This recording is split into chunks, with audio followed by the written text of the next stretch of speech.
How do we go from log to slab to finished piece of furniture? We'll show you how.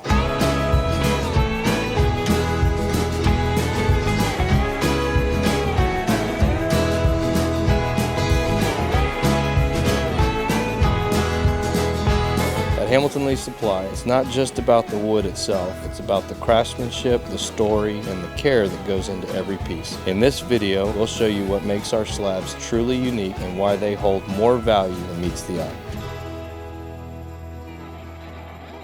Size alone does not make us want a specific tree or log. It has to have character. And what do I mean by character? Character would be figure in the wood, burls. As an example of figure, if you look right through here, you can see that that's a telltale that there's a lot of curl in this wood. And there's also burl right here. There's some burl, but a lot of curl, a lot of figure in this particular tree, pretty much top to bottom. Not 100%, no tree's gonna have it 100%, but it does have a lot of figure. And so that attracted us to this particular log. Okay, well, I've got a dual axle trailer. It's got what's called a log arch on the back with a winch on the front, and it's just, you know, they're simple machines. You tilt the arch back like this, you hook it up to the log, and then as you winch the arch up, it lifts and pulls the end of the log onto the trailer. And then you can hook up directly at that point and drag the log the rest of the way onto the trailer and secure it, and you're on your way. I need more lift and less pull. I think I'll get closer. What I prefer to do on a log like this that's been ripped flat on one side is put the flat side down so that when I do put it on the trailer, it's a lot more stable. It's easier to secure and it's a lot less likely to become unstable on the trip home. So that's what we're gonna do first. We're gonna flip it over onto these so I have room to get chain under it afterwards. This is the heavy end, and so for load weight distribution, we want that forward so that we're not tail heavy. If you know anything about trailering, if you have too much weight on the rear side of your wheels, your trailer will want to do this as you're driving down the road, and has caused many, many wrecks. And I don't want to wreck, so yeah, so we're gonna flip it over, flat side down, and then probably turn this downhill to load the heavy end on first. See, look at all this figure here. See all those bumps? These are quilt bumps. And then here's burl pins. Yeah, so I'm gonna chain up to this and pull this in downhill, and then get on the downhill side of it and then load it.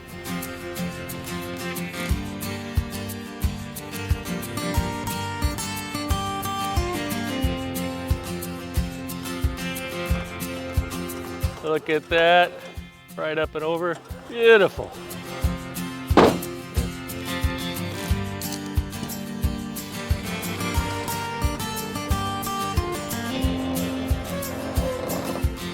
See how the log is off center on the trailer? I'm up against the fender well over here and I got a foot over here. So a way to fix that is to change your pull point to closer to this side. It'll pull this side back over.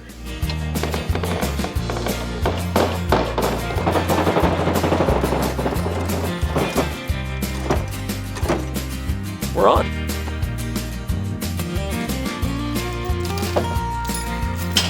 So that's how I gather logs without having a tractor or a track hoe or any of that kind of stuff to get really big logs. But in this case, you know, I had to spend some time ripping it in half lengthwise, but as far as waste goes, you lose a slab, but you gain a massive log. So I think it's worth it. Okay, well, today we're gonna put on the big mill this big leaf maple half log that we picked up just south of Lake Merwin. And I had to cut it in half just due to weight because my trailer couldn't handle the whole thing. It weighed like 15,000 pounds whole, so I split it. And so we're gonna put it on the mill today and cut it up. Yeah, this should be fun. This should be fun. When we first get it on the mill, you know, there's a bunch of bark on the other side. We'll knock all the bark off, make sure we don't have any dirt pockets or anything. And we really, if everything goes well, we might get this done with just 1 or 2 blades. I've got one on the mill. I've used a little bit already. We're gonna start out with it, see how it does. And if it's acting like it's a bit dull, I've got a couple of brand sharp blades sitting down by the mill. We'll shut down and swap it out. Dirt and rock or any kind of foreign objects that aren't, you know, organic are a problem as far as keeping a blade sharp. But like this, see this? It looks like it's just, oh, it's just loose debris, but what can happen is squirrels will put rocks in this. So you don't want to just cut through this. I can't tell you how many times I was like, oh, it's just, you know, moss and whatever, and then clink, hit a rock. See how wide it is at its widest point? Oh, 71 inches. That's the maximum capacity of my mill, so we're right there. Although that's clear on the bottom, which, you know, the bottom is going to be a waste because that's where I ripped it by hand, so we won't ever cut 71 inches wide. We'll cut more like 70 inches wide. Yeah! Yeah, too far this way, so I gotta shift the log over.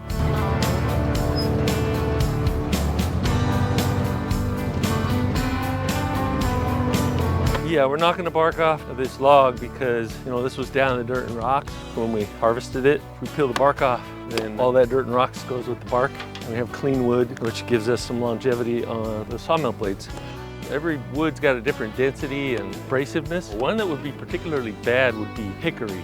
Hickory has a real high silica content in the wood. That would be a wood that would dull blades rather quickly. It is so abrasive. I was turning a piece of that hickory and it was like every 2 minutes it got sharpened again. It is crazy abrasive, like the most abrasive I've ever seen.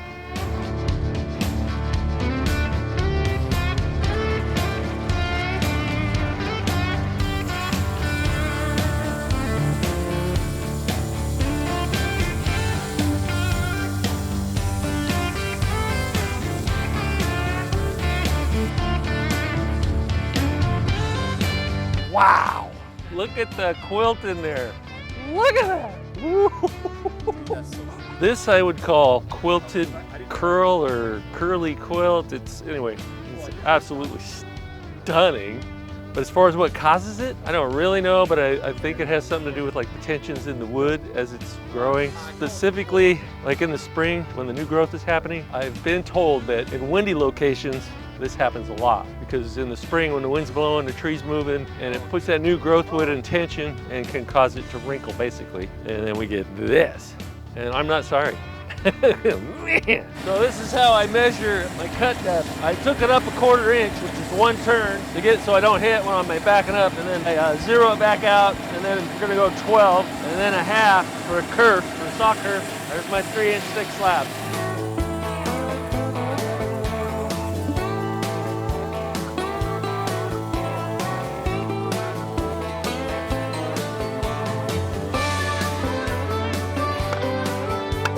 Yeah, the first cut's always the best. Whatever's going on inside intensifies as you come to the outside of the tree, and then so as you cut back in, it becomes less and less awesome. In most cases that I've experienced, but this still looks really good. Oh my. Yeah, you've got the contrast. Some whitewood here. You got a bigger color range. Yeah, well, that outer piece is 100% spalted. This has just got random spalt. This would be like pure unadulterated whitewood, and that's spalt, and this is spalt. Right on out this little peninsula. Usually when I'm cutting a log, I'll cut it all at the same thickness for uniformity. 3 inches thick is really good because if we decided to say, okay, this is too valuable to be a tabletop, 3 inches thick, salt and pepper mills, knife scales, pen blank, whatever. We can cut it into so many different things. It leaves our options wide open. Whereas if you cut it too thin, you're committed to things less than that. The bigger the log, the thicker you should cut them so you can take all the warpage out and still have an appropriately thick slab for the size of the wood, right? So you don't want a 1 inch thick slab in the end because that's flimsy on something so big.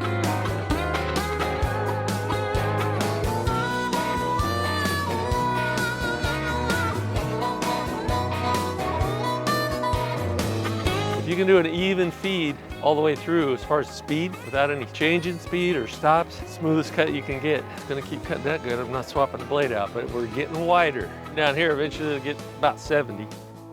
And it's not really dull, it's just that the cut's getting so wide. And that's a thinner blade. That's 0.045 there, this is 0.055 here. So this is stiffer and will stay straight in the cut longer because of that extra stiffness. The trade-off is they don't last as long because you can only bend a piece of steel so many times before it work hardens and gets brittle. We gotta get some tension on it, spin it, make sure it's aligned properly. Okay, give it a spin. Looking good.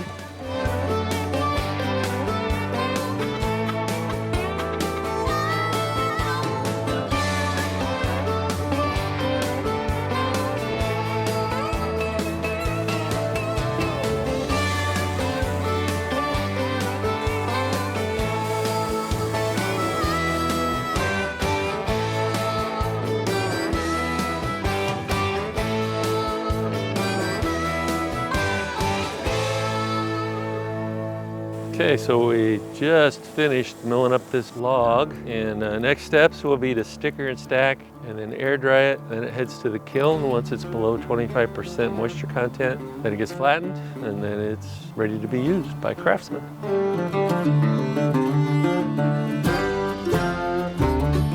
Today we're stickering and stacking a whole bunch of black walnut. Stickering process is important to make sure we have proper airflow for the air drying. None of our wood goes in the kiln until it's been air dried. In the case of black walnut, it can take years before the stuff is actually available and ready for us to kiln dry and get sold. We mill our own stickers. These are all at 7/8 of an inch square. Important to make sure that they are square and that they're all equal widths so that we don't end up with wavy boards as they air dry. These go about every 12 to 18 inches. Whatever you do, you want to be fairly consistent with it. It allows for proper airflow, especially when we get it in the kiln and we're looking for optimal airflow between the slabs to dry them out. We'll start by stickering them at the ends, and then we'll go 12 to 18 inches from there. Probably on these, we'll go about 18 inches or so. Get them within 4 inches of the end to help prevent some of the splitting. We'll trim off these longer pieces here and then drop the next slab down on top. So we use Douglas fir for our stickers almost exclusively. Occasionally we have cedar in here. Cedar will stain the iDry. We don't know that it actually causes any problems with it, but with fir it's lightweight, stable. It'll actually stay fairly straight even if it goes dry, wet, dry. So that's why we like it, and fir's readily available. When we're doing it this time, we want to make sure that we're right on line with the one that's underneath it. Again, as I said, it's so that we can have the proper airflow, especially in the kiln drying process. Generally speaking, walnut and white oak take 1 year per inch. So a 3-inch slab would take roughly 3 years. These have been air drying for 4 years down in Oregon before they were purchased. So we're just stickering them to go in the kiln. So they would start the air drying process with stickers, get all the airflow covered, and then go in the kiln after however long it takes to air dry. So when you're stickering and stacking, it's important to keep it covered, keep it in a dry spot. We use lining for beds, Linex, and so we have a bunch of bed liners that we use. You don't want to wrap it tight though. If you're going to have a tarp on it, just make sure there's airflow going through there. Otherwise it's going to just trap all that moisture and you'll end up with some mold issues. We just cover it with plastic over the top, put a couple of weights on it, some concrete blocks to keep that keep the wind from blowing it off. Most of what we mill around here, maple, big leaf and silver maple, black locust, things like that, we can actually air dry for 6 months and then get it in the kiln. It's a huge investment in time, manpower, space before we can actually sell it and start making some money off of it. So we're gonna finish up this last stack over here. We got this one stickered, getting them on the trailer here. Our kiln operation is actually just down the road. As soon as we get it all loaded up, we'll haul it on over there and work on getting stuff in the kiln.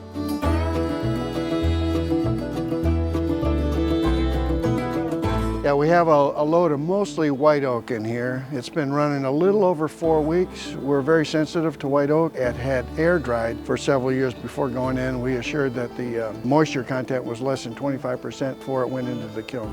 Like I said, 4 weeks. We did kind of not an aggressive dry, we did an easy dry because white oak is specifically sensitive. There's a little bit of moisture, a little bit of water here at the door seal. Here we go. It was 160 degrees at the end of this dry cycle. The wood itself doesn't hold a lot of heat. The metal does, so the metal's pretty warm still. But looks good. Got some long slabs at the other end, and then this end we filled up with shorter pieces and these white oak cookies. Future tables. All right, we'll set up the rails here. We gotta align them, level them. We had moved all this structure away for the last month.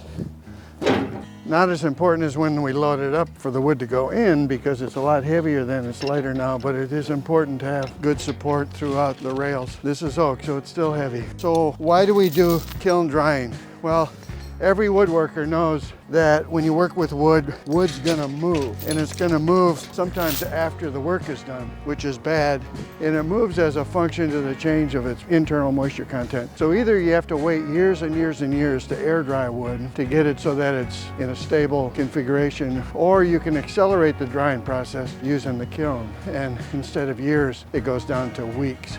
and helps you get to that point where the wood becomes stable and it's ready for use. There you go, that step is complete. Now we just offload it and we'll get this in the pipeline for flattening. And then once it's flattened, then it's ready for a project. We finished this run of a little over 4 weeks at about 8 inches of mercury. So less than a third of an atmosphere. That was the conditions, the pressure conditions inside for that entire month, with the exception of when we did drain cycles, and I'll explain that in a minute. And then we started out about 130 degrees, if I recall. We went up to 140, 150, and eventually ended up at 160 degrees. If you pull a vacuum on the outside of a piece of wood, there's still the initial pressure on the inside of the wood, so there's a forcing function from inside to outside, because the higher pressure inside pushes out to the lower pressure outside when it's under vacuum. And that forces the water to come out through the pores of the wood, through the grain of the wood. Does it very slowly, and the temperature helps with that as well. And of course, the whole profile of temperature and pressure over those weeks gradually does the process of drying or reducing the moisture content in the wood. During that 4 weeks, we started out as I recall, every 72 hours, and then we went to 48 hours. For a short time, I went to 24 hours just to kind of calibrate. But at those intervals, we run what we call a drain cycle, and we program it to do it so it does it automatically. And for a drain cycle, it basically stops the vacuum pump or maintaining vacuum. It releases the vacuum so it comes back to ambient temperature, and then it opens up a drain valve on the floor of the kiln because water has accumulated. It has come out of the wood, it has accumulated on the floor of the kiln. So then that water is drained out. That's basically the functioning of the iDry.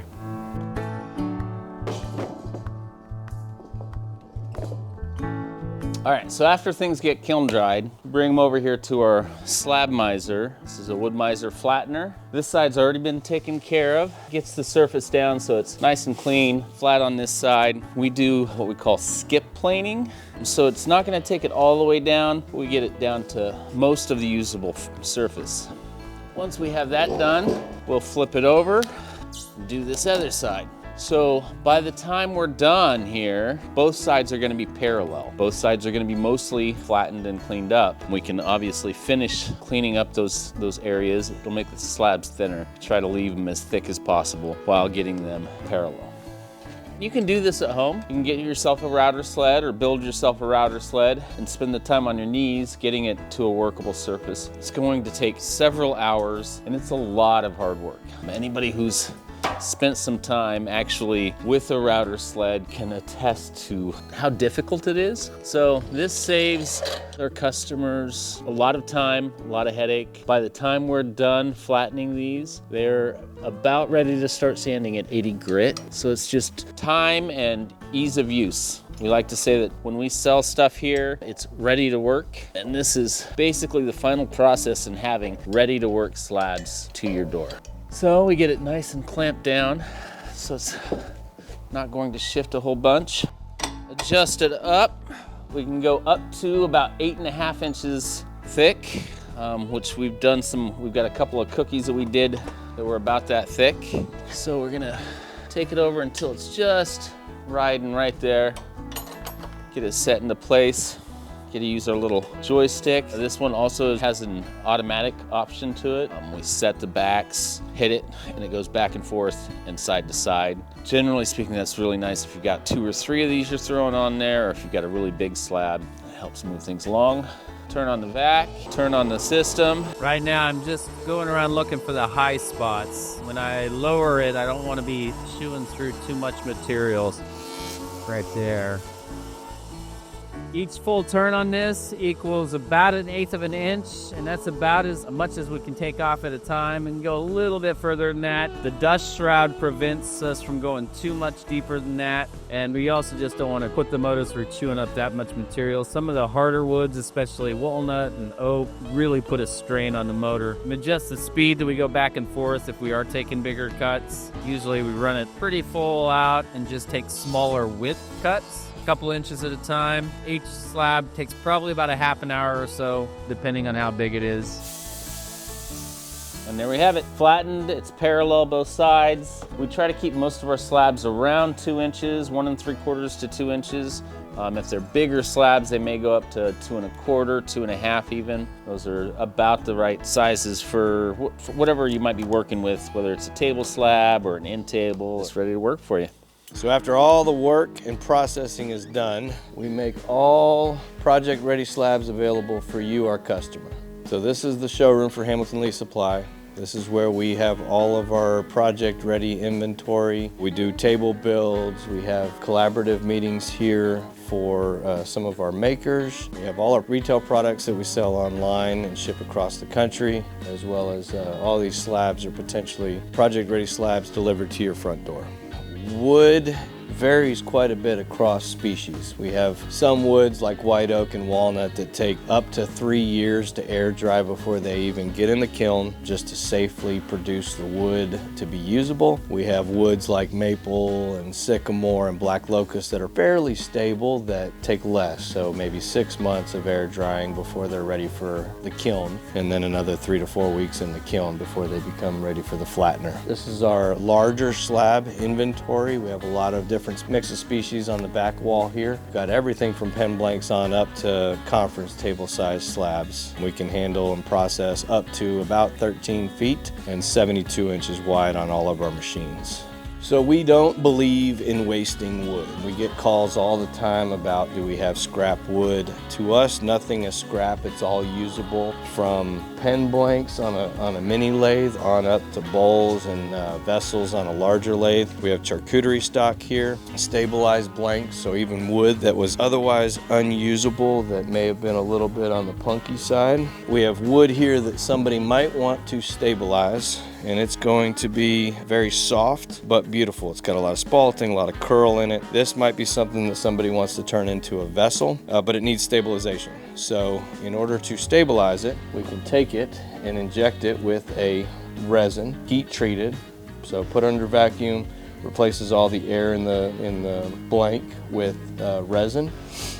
We can dye them, color them, whatnot, and then this is now a stable piece of wood ready to turn, carve, whatever somebody's going to do with it. So our showroom is not officially climate controlled. We do have a wood burning stove, so in the winter we can keep it warm and the humidity down in here. During the summer we stay pretty regular, about 55% humidity, which is fine for most wood, so it won't come back up to ambient. So we've been open about 1.5 years here in Battleground, Washington, in the Pacific Northwest. Just plethora of wood up here, beautiful species. Basically anything grows in this climate. It's essentially a rainforest. All the wood gets big, gets heavily characterized. Beautiful stuff. So we're here in Battleground, Washington. If you're local, we'd love to have visitors. We've had visitors come in from as far away as Dallas, Texas, Montana. If not, you can find all of our inventory online at HamiltonLeeSupply.com. The video we've just gone through is basically the process to get to where you're ready to make a table.